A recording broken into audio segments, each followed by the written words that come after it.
Good morning students, मैं Sudha Saini, lecturer computer, government polytechnic college Ajmer से। आज हम डिजिटल सिग्नल, उसके रिप्रेजेंटेशन और उसके एडवांटेजेस को समझेंगे। तो डिजिटल सिग्नल को समझने से पहले हम सबसे पहले ये जानेंगे कि सिग्नल क्या होता है। सिग्नल कोई भी वह फंक्शन है जो किसी फिजिकल क्वांटिटी को रिप्रेजेंट करता है किसी इंडिपेंडेंट पैरामीटर के रिस्पेक्ट में। यानी अगर हम वोल्टेज को रिप्रेजेंट कर रहे हैं या करंट को रिप्रेजेंट कर रहे हैं टाइम के रिस्पेक्ट में, तो वो कोई सिग्नल है। यानी कोई भी फंक्शन जो टाइम के कोई भी फंक्शन जो एक इंडिपेंडेंट पैरामीटर के रिस्पेक्ट में जनरेट होता है, वो एक सिग्नल है। ठीक है, जैसा कि हम इस फिगर में देख रहे हैं, fx एक फंक्शन कोई सिग्नल है जो x जो कि एक इंडिपेंडेंट वेरिएबल है, एक सिग्नल है।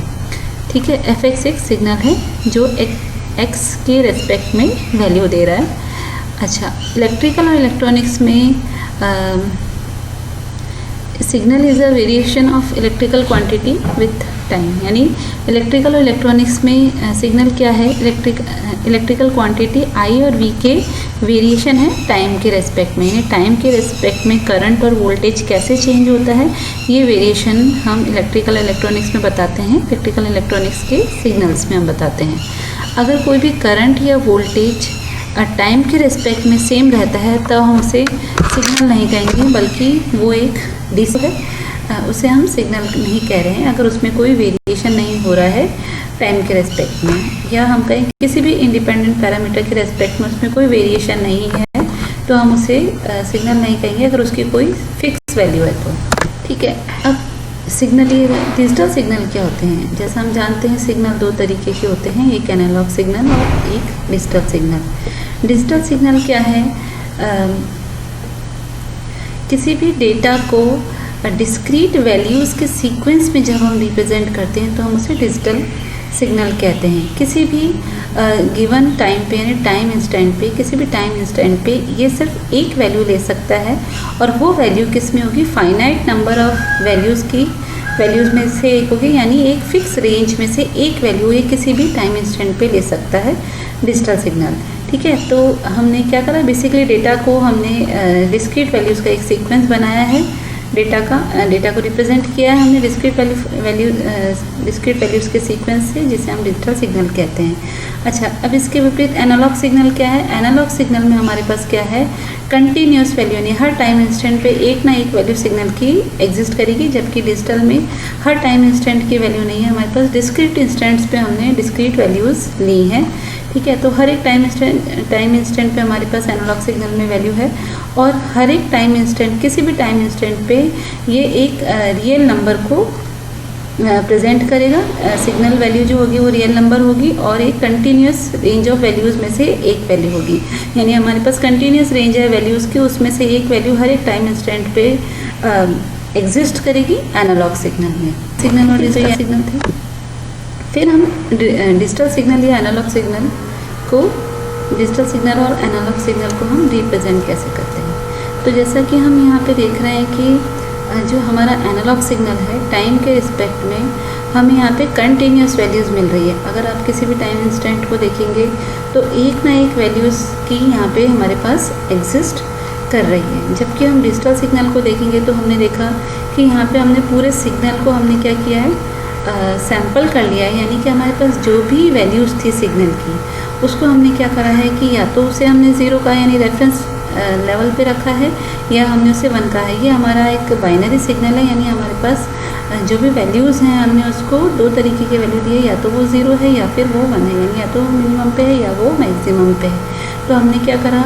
हर एक एनालॉग सिग्नल के हर एक वैल्यू को हमने डिस्क्रीट कर दिया है, यानी हमने सैंपल कर दिया है। आप देखिए, एनालॉग में हर टाइम इंस्टेंट पे किसी भी टाइम इंस्टेंट पे वैल्यू देखेंगे तो एग्जिस्ट करेगी, जबकि हमारे पास यहाँ पर भी हमने हमारे पास हर टाइम इंस्टेंट पे हमने वैल्यू रखी है, लेकिन हमने जितनी भी जो वहाँ पे कंटिन्यूस वैल्यूज़ थी उनको हमने सैंपल करके सिर्फ 2 वैल्यूज़ कर ली हैं। बाइनरी वैल्यूज़ हो गई है हमारे पास 1 और 0। यानी या तो सिग्नल की वैल्यू मैक्सिमम 1 होगी और या फिर 0 होगी रेफरेंस लेवल पे। यानी हमने सिर्फ 2 लेवल इसके लिए जनरेट कर दिए हैं, और हमने इसको 2 डिजिटल वैल्यूज़ दे दी है, 2 बाइनरीज वैल्यू दी है 0 और 1। इस तरीके से इसके एडवांटेजेस क्या हैं, ये जो हमने जो सैंपल कर दिया, यानी हमने जो डिस्क्रीट वैल्यूज़ ले ली कंटिन्यूस वैल्यूज़ की जगह, यानी हर टाइम इंस्टेंट पे हमने इन एक फिक्स्ड रेंज में से हम वैल्यू ले रहे हैं। जैसा कि हमने प्रीवियस एग्जांपल में देखा, हमारे पास 0 और 1 की रेंज है। अब सिग्नल की कोई भी वैल्यू होगी तो वो तो या तो 0 होगी या 1 होगी, इसके अदरवाइज़ कोई वैल्यू नहीं होगी बाइनरी सिग्नल के केस में। ऐसे ही हम 0 to 9 भी ले सकते हैं, अगर हमारे पास डेसिमल है। अगर हम एग्जाम में चल रहे हैं तो 0 to 15 वैल्यूज़ हो सकती हैं। इस तरीके से मतलब हमारे पास अभी हमने 0 और 1 देखी एक फिक्स रेंज में। तो इससे फ़ायदा क्या हुआ कि हमने जो कंटिन्यूस वैल्यूज़ को हटा के हमने एक फिक्स रेंज में से वैल्यू पूरे सिग्नल को हमने कन्वर्ट कर लिया, सैंपल कर लिया। तो इसके एडवांटेजेस हैं कि सबसे पहले तो जो हमारे जो एनालॉग सिग्नल में हमें डिस्टॉर्शन मिलता है या नॉइज़ या इंटरफेरेंस हमारे वैल्यूज़ को जो वैल्यूज़ हैं उनको चेंज कर देती है, ये हमारे डिजिटल सिग्नल को हमारे लेस इफ़ेक्ट कर पाती है, यानी ज़्यादा इफ़ेक्ट नहीं कर पाती है। क्योंकि क्या होता है कि जो एरर वैल्यू है, यानी कि जो इंटरफेरेंस है, उससे क्या होगा, उसे बहुत ज़्यादा होना पड़ेगा हमारे मैक्सिमम वैल्यू को चेंज करने के लिए, या बहुत कम होना पड़ेगा। तो जब बहुत ज़्यादा नॉइज़ आएगी तभी वो हमारी किसी वैल्यू को चेंज कर पाएगी, तभी हमारी वैल्यू चेंज होगी। अदरवाइज़ जो कम इंटरफेरेंस आएंगे वो हमारी वैल्यूज़ को चेंज नहीं कर पाएगी। इसलिए हमारे पास जो डिजिटल सिग्नल में इंटरफेरेंस या नॉइज़ या डिस्टॉर्शन होता है वो कम होता है। अच्छा, डिजिटल सिग्नल में अगर हमारे पास नॉइज़ कम आएगी, इंटरफेरेंस कम आएगी, इसका मतलब हमारा सिग्नल करप्ट कम हो रहा है। जो हमारी रियल वैल्यूज़ थी वही ट्रांसमिट हो रही हैं। तो अगर हमारे पास बिल्कुल सही वैल्यूज़ जा रही हैं, उसमें इंटरफेरेंस कम है या नेग्लिजिबल है, तो डिजिटल सिग्नल एनालॉग के कंपैरिजन में ज़्यादा रिलायबल होंगे, ज़्यादा सही वैल्यूज़ हमें मिलेंगी। तो डिजिटल सिग्नल हमारे ज़्यादा रिलायबल हैं। उसके बाद कि हमारे डिजिटल सिग्नल क्या होते हैं, डिज़ाइन करने में ईजी होते हैं। डिजिटल सर्किट्स जो होते हैं हमारे, वो डिज़ाइन करने में इजी होते हैं क्योंकि वो डिजिटल सिग्नल्स पे काम कर रहे हैं। अच्छा, डिज़ाइन करने में इजी क्यों होते हैं, क्योंकि इसके अंदर हमें, जैसे कि हमें एनालॉग सिग्नल में जब हम काम करते हैं तो हमें ध्यान रखना पड़ता है बहुत सारी चीज़ों का, जैसे कि रेजिस्टेंस है कि अगर इम्पीडेंस आएगा तो क्या करना होगा, रेजिस्टेंस आएगा तो क्या होगा, अगर हमें सिग्नल को रिपीट कराना पड़ा, अगर हमारा सिग्नल वैल्यू कम हो गई या करप्ट हो गई, तो ये डील कैसे करेंगे हम, रेजिस्टेंस से, इम्पीडेंस से कैसे डील करेंगे हम। इसके लिए हमें एडिशनल सर्किटरी लगानी होती है उसके अंदर। और दूसरा, हम जब इनफाइनाइट वैल्यूज़ पे काम करें तो हमें स्टोरेज भी ज़्यादा चाहिए, और हम एनालॉग वैल्यूज़ को, एनालॉग सिग्नल्स को हमें मैनिपुलेशन करना है। तो हमारी जो डिजिटल सर्किटरी, एक तो स्टोरेज की वजह से हमें जो ये नॉइज़ या हमें जो इंटरफेरेंस से डील करना, उसकी सर्किटरी की वजह से हमारा जो डिजिटल एनालॉग डिज़ाइन होता है वो कॉम्प्लिकेटेड हो जाता है, कॉम्प्लेक्स हो जाता है। डिजिटल में हमारे पास नॉइज़ से ज़्यादा डील नहीं करना है, और हमारे पास स्टोरेज, हमें वैल्यूज़ भी बहुत ज़्यादा नहीं होती हैं हमारे पास, क्योंकि हमने डिस्क्रीट वैल्यूज़ ली है, तो हमें इंटरफेरेंस के बारे में नहीं सोचना है। और हमें साथ ही साथ हम डिजिटल वैल्यूज़ के साथ डील कर रहे हैं, यानी हमारे पास एनालॉग सिग्नल नहीं है, अब हमारे पास वैल्यूज़ हैं जिन्हें मैनिपुलेट करना आसान है। इसलिए हमारी जो डिजिटल सर्किटरी होती है वो क्या होती है, ईजी टू डिज़ाइन होती है। साथ ही हमें ये कॉस्ट भी इसकी कम आती है, क्योंकि डिजिटल सर्किट्स की हमें कॉस्ट कम आती है, क्योंकि हमें स्टोरेज के लिए हमें ज़्यादा सर्किटरी नहीं चाहिए, हमें ये जो हमारे नॉइज़ डीलिंग के लिए हमें ज़्यादा सर्किटरी नहीं चाहिए। और साथ ही हम वैल्यूज़ पे काम कर रहे हैं, तो हमें हमारा जो लॉन्ग डिस्टेंस ट्रैवल कर सकता है हमारा डिजिटल सिग्नल, तो इसके लिए हमारी जो केबलिंग है, ये सब जो एडिशनल कॉस्ट आती है हमें, तो वो हमारी यहाँ बच जाती है, सेव हो जाती है। तो हमें इसकी जो कॉस्ट है डिजिटल सिग्नल की वो कम आती है। साथ ही जो हमारा डिजिटल सिग्नल का जो इम्प्लीमेंटेशन है वो हमें ईजी हो जाता है, क्योंकि ईजी हो जाता है, साथ ही क्योंकि जैसा हमने डिस्कस किया अभी, इसकी डिज़ाइनिंग भी ईजी है और इम्प्लीमेंट करना आसान है। वैल्यूज़ है हमारे पास हमें ज़्यादा सर्किट नहीं लगाने पड़ रहे हैं, तो इम्प्लीमेंट करना आसान है। साथ ही फ्लेक्सिबल है। फ्लेक्सिबल क्यों है एनालॉग के कंपैरिजन में, क्योंकि हम यहाँ पे हमें जो मैनिपुलेट करना है, जो अगर हमें चेंज करना है, तो हम एक से दूसरे चेंज में हमें सिर्फ डिजिटल वैल्यूज़ के साथ काम करना है। और हम इनको बिट्स में, जो हम डिजिटल वैल्यूज़ को यहाँ स्टोर कर रहे हैं वो हम बिट्स में स्टोर करते हैं, डिजिट्स में स्टोर करते हैं, तो हम इजीली इनको मैनिपुलेट कर सकते हैं। इसलिए हमारे डिजिटल सर्किट्स क्या हैं, फ्लेक्सिबल होते हैं। अच्छा, अब इसमें जो हमारी एक क्रॉस टैक है डेटा कम्युनिकेशन में, डिजिटल कम्युनिकेशन में, वो भी उसकी अकरेंस कम होती है, यानी वो कम होती है, क्योंकि जैसे हमने डिस्कस किया कि इसमें इंटरफेरेंस कम होता है और हमारे जो इंटरफेयर करने के लिए नॉइज़ को यहाँ पे बहुत बड़े उस पर होना चाहिए, बड़े लेवल पे होगी, एरर की वैल्यू बहुत ज़्यादा लार्ज होनी चाहिए, तब वो हमारे डिजिटल सिग्नल को डिस्टर्ब कर पाएगी, करप्ट कर पाएगी। तो अगर ज़्यादा बड़ी वैल्यू नहीं है तो क्रॉस टॉक नहीं होगी। ठीक है, अब ये